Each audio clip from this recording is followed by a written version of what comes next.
Assalamualaikum warahmatullahi wabarakatuh. Ismi Muhammad Hadi Zufairi bin Fauzi.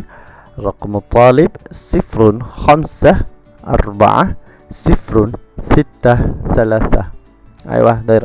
Al-an fi hadzal yawm sa'uqaddimu lakum 'ani tafsir bil ma'thur wa tafsir bil ra'yi thumma Imam Ibn Katsir wa Ar-Razi.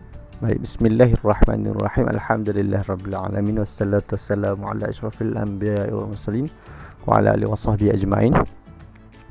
InsyaAllah pada hari ini saya akan menerangkan dan menceritakan sedikit sebanyak tentang satu gagasan pentafsiran yang agak masyhur. Okey, maafkan saya, yang memang masyhur, yang memangnya masyhur dalam dunia pentafsiran Al-Quran, iaitu berkenaan tafsir bil maqsud dan tafsir bil ra'yi. Kemudian biografi Imam Ibn Katsir dan Imam Al-Razi. Baik, saya akan mulakan pada perbezaan tafsir bil maqsud dan tafsir bil ra'yi. Saya akan meletakkan perbezaannya dari sudut sumber. Okey. Bagi yang pertama, tafsir bil maqsud. Sememangnya yang kita tahu, tafsir bil maqsud ni bersumberkan dari sumber yang sahih. Okey, yang pertama itu Al-Quran, dan yang seterusnya sunnah Nabi Muhammad sallallahu alaihi wasallam. Okey, kemudian para sahabat, para tabi'in, dan akhir sekali para ulama. Baik.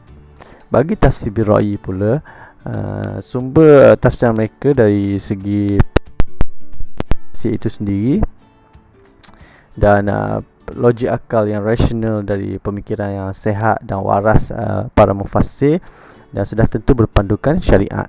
Baik, dan tidak yang jauh sekali daripada kesesatan dan kejahilan. Okey, itu bagi perbezaan antara tafsir bil maqsud dan tafsir bil ra'yi. Tanpa membuang masa, kita terus pergi kepada biografi Ibn Katsir dan biografi Al-Razi. Ibn Katsir, beliau lahir pada tahun 700 Hijrah bersamaan dengan 1301 Masihi. Okey, ketika berumur 4 tahun beliau pindah ke Damaskus yang terletak di Syria, di negara Syria. Sejak dari kecil beliau sudah mendalami bidang keilmuan. Okey, setelah kematian bapanya.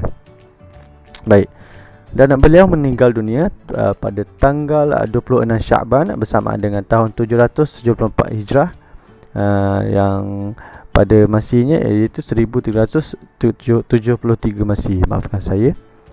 Antara karya-karya Ibn Katsir adalah yang pertama, Tafsir Al-Quran Al-Azim, dan yang kedua Jami' Al-Masanid dan Al-Madkhal ila Kitab As-Sunnah. Okey. Imam Ibn Katsir ni dia menggunakan metod untuk mentafsir Al-Quran, menggunakan metod tahlili dan juga tafsir bil ma'thur. Okey, tafsir yang bersumberkan sumber yang sahih. Baik, kita terus kepada biografi Imam Al-Razi, iaitu beliau lahir pada tahun 544 Hijrah bersamaan dengan 1150 Masihi.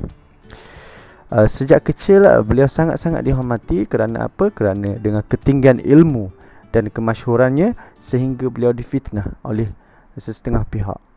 Okey, kerana sifat dengki. Beliau meninggal dunia pada tahun 606 Hijrah bersamaan dengan 1209 Masihi, tanggal 1 Syawal. Okey, tanggal 1 Syawal. Karya-karya Imam Al-Razi ni salah satunya ialah kitab yang terkenal, iaitu kitab Tafsir Al-Kabir, dan seterusnya kitab Tafsir Al-Baqarah dan kitab Tafsir Al-Fatihah. Okey, dan beliau menggunakan metod yang sama seperti Ibn Katsir. Yang pertama metod tahlili, dan seterusnya beliau menggunakan metod yang munasabah, dan akhir sekali beliau menggunakan tafsir bil ra'yi. Okey.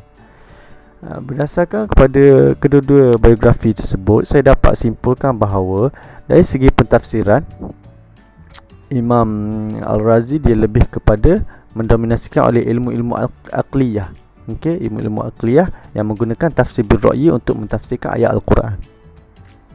Manakala tafsir Ibn Katsir dia kebanyakannya mentafsirkan ayat-ayat mutasyabihat, di mana ayat-ayat mutasyabihat ni memerlukan tafsir bil ma'thur untuk ditafsirkan. Okey, itu adalah perbezaan di antara tafsir Ibn Katsir dan tafsir Al-Razi. Baik, saya setakat itu saja daripada saya. Wabillahi taufiq wa hidayah. Wassalamualaikum warahmatullahi wabarakatuh.